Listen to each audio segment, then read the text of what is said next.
Welcome to the deep dive.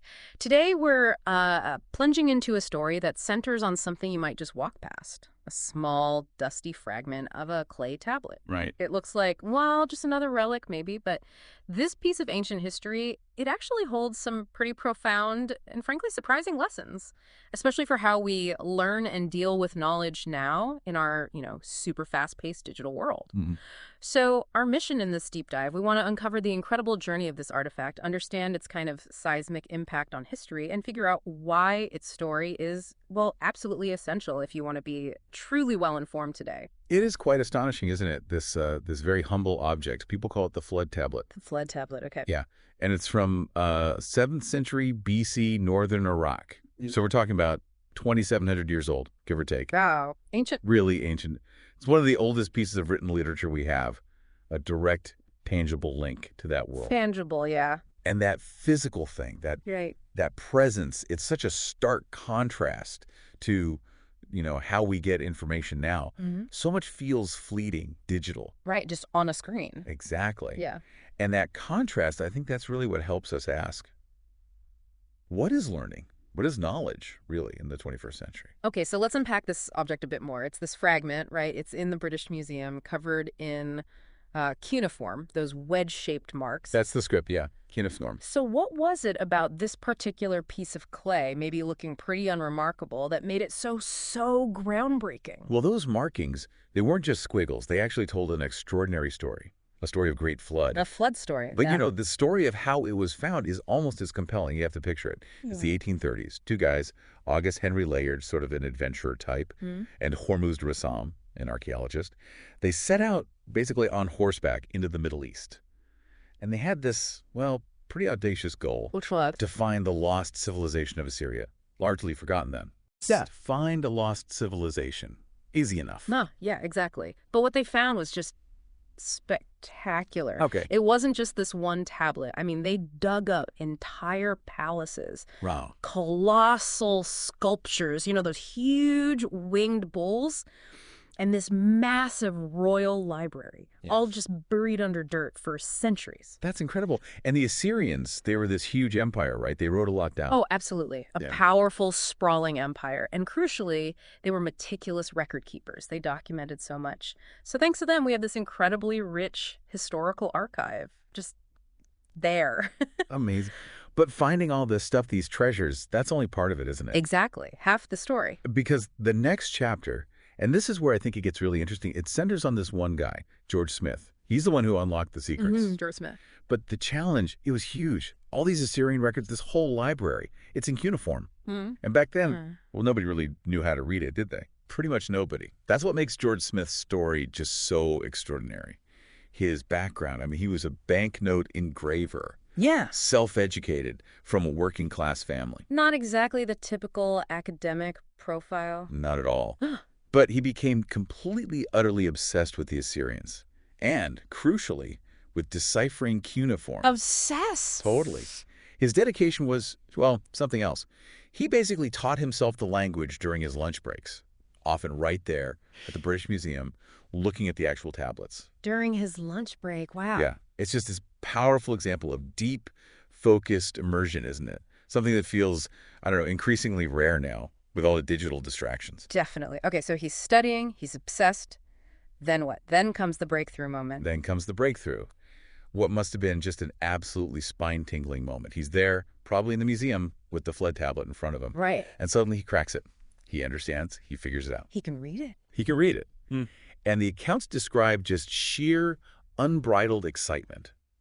Apparently, he jumped up, started running around the room, No way. shouting, "I am the first man to have read this after 2,000 years of oblivion." Wow, I can only imagine. Goosebumps. Totally. And he was apparently so overcome, the story goes, he even started to take his clothes off in excitement. Okay, then maybe don't try that in the British Museum today. Definitely not recommended museum behavior. Uh, But it shows the sheer impact, right? Absolutely. So what was it? What was the discovery that caused that reaction? He'd read a version of the Epic of Gilgamesh, an incredibly ancient story. Gilgamesh. Okay, I've heard of that. Right. And within this ancient text, he found it. A flood narrative. A story strikingly similar to the one in the Bible. Noah's Ark. Similar how? What a great flood. A vessel built to save life, even details about animals being brought aboard. It was all there. Okay, that is pretty significant. But here's the kicker, right? The timing. This is the crucial part. This Gilgamesh story. It was written down about 400 years before the earliest known written version of the biblical flood narrative. 400 years before. Wow. Yeah, so the implication was just huge. I can see that. It suggests what? That the Bible story wasn't unique. Exactly. That's what's so fascinating here. It strongly suggested the biblical flood story wasn't this singular, divinely inspired event necessarily, but maybe it drew upon this existing, well, like a pool of knowledge from the ancient Middle East. A shared story. A shared story, or at least a shared tradition. And remember that the context, this was the 19th century, a time when lots of accepted ideas, these orthodoxies, especially around biblical history, were already being challenged by science, by archaeology. Darwin, geology, all that. Right. So Smith's discovery just landed like a bombshell. It forced this massive reevaluation. So the impact was immediate. People realized how big this was. Oh, it was explosive, like lighting a fire. It fundamentally shattered a lot of mainstream thinking about the Bible's historical uniqueness at the time. Smith became front-page news. Really? Absolutely. Even the Prime Minister, Gladstone, came to hear him lecture. Imagine that. The self-taught engraver lecturing the Prime Minister. That's an incredible trajectory. What a story. It really is. And George Smith's story, I think it offers some really crucial lessons for us, even now. Like what?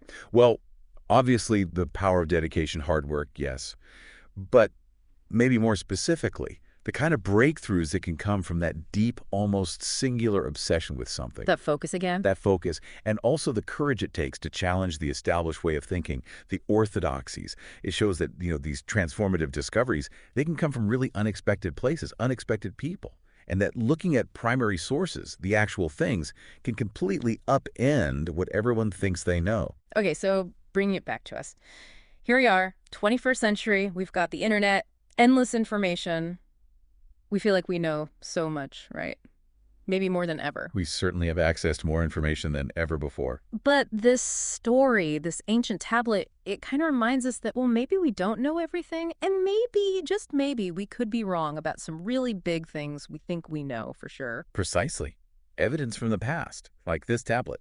It's absolutely essential for questioning those very orthodoxies, for challenging what we think we know. How so? Well, museums, in a way, they're like time machines, aren't they? They link us directly, physically, to these previous civilizations. Right. Take the Assyrians again. We learned they were, yes, a huge and often violent empire. Young men trained as warriors, maybe not engravers like Smith. Tough world. Very tough world. But they were also tremendously creative, incredibly powerful.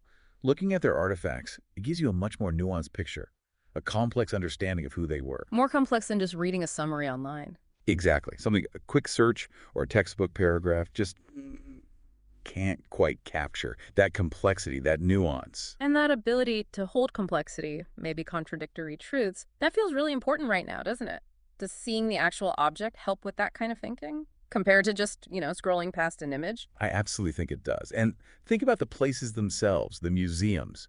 Many of them, like the British Museum founded way back in 1756, they were set up to be free, open to everyone from the start. That's amazing. So anyone could just walk in? Anyone, regardless of your background, your age, you could engage directly with the world's greatest knowledge, just like George Smith did on his lunch break. Though I heard you needed clean shoes back in the day. Huh. Yes. Apparently there were some rules, but the principle was access for all. So the physical object, tell me more about why that real thing matters so much. Well, think about one of those massive Assyrian sculptures, that, 5-meter-high winged lion or bull, but with 5 legs. 5 legs? Why 5? It's genius, actually. Yeah. Its sheer physical size, its strangeness, it just demands your attention. You can't just swipe past it. And the 5 legs, it's designed so that if you look from the front, it seems stationary, powerful, guarding. Okay. But if you look from the side, it seems to be walking forward. It uses perspective. It's clever. A digital image just doesn't convey that physical presence, that cleverness, the sheer scale. You lose the scale, the texture. You lose the feeling of it being real.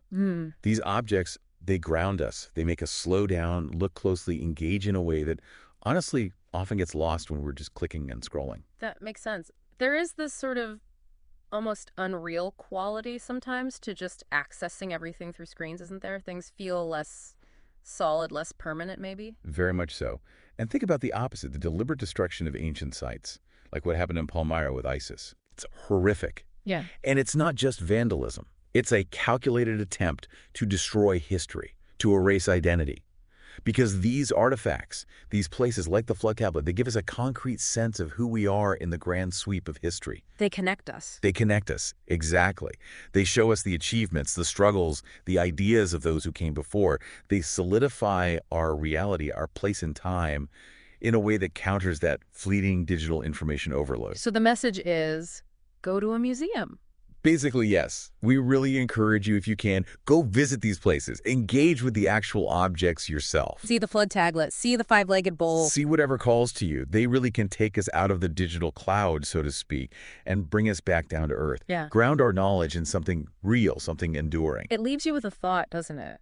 What if the biggest challenges to what we think we know right now, what if they don't lie in the next app or the next algorithm? What if they're actually hidden in these dusty, maybe overlooked fragments from the past, just waiting for us to really see them, to really understand them? Exactly. Engaging with these tangible pieces of human history, it's not just about, looking at old art or interesting relics. It's really an active participation in a deeper kind of critical thinking. It helps us understand our present by truly confronting the past. And maybe, just maybe, it helps us shape our future in ways that, honestly, no screen can fully capture or convey.